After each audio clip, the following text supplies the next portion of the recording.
कानी कानी कहथिन सिया सुनो हनुमान यो कोन को बिसरी गेला। श्री हनुमान जी माता सीता जी के बीच में अशोक वाटिका में इस संवाद हो रहा है। यो कोना को बिसरी गेला मोरा भगवान यो कोना को बिसरी गेला मोरा भगवान यो कानी कानी कहथिन सिया सुनो हनुमान यो कोन को बिसरी गेला मोरा भगवान यो कोन को बिसरी गेला।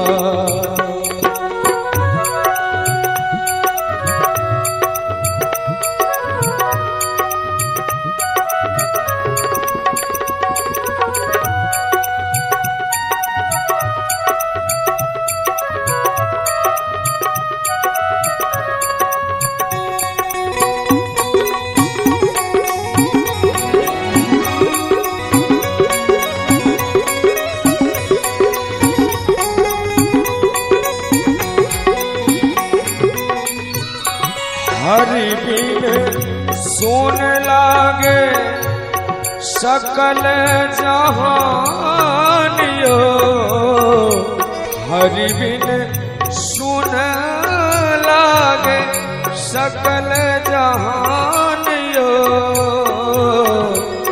जल थल सब लागे यो जल थल सब लागे अगिन समान यो कोन को बिसरी गेला मोरा भगवान यो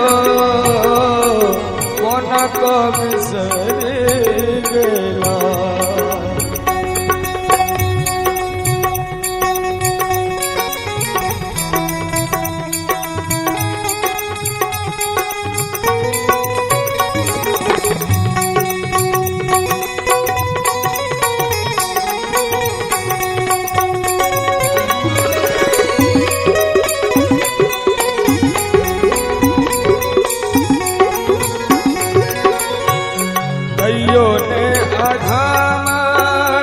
सो निकलैया प्राण यो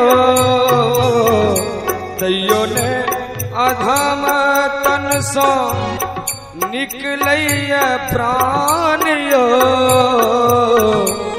कहथिन सीता दाय यो कहथिन सीता दाय सुनो हनुमान यो कोन को बिसरी गेला मोरा भगवान यो कोन को बिसरी गेला।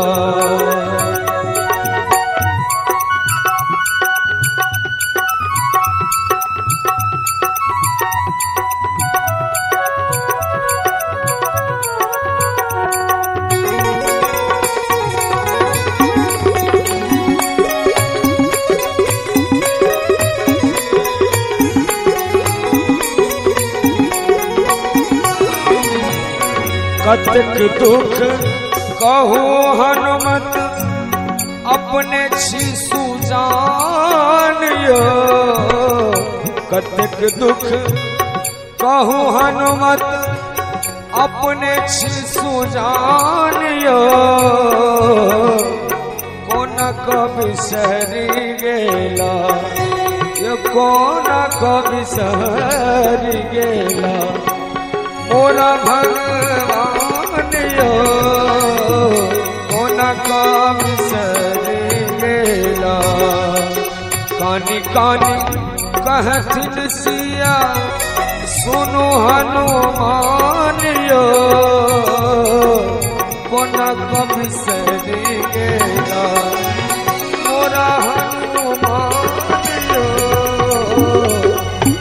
का बिसरी गेला मोरा भगवान यो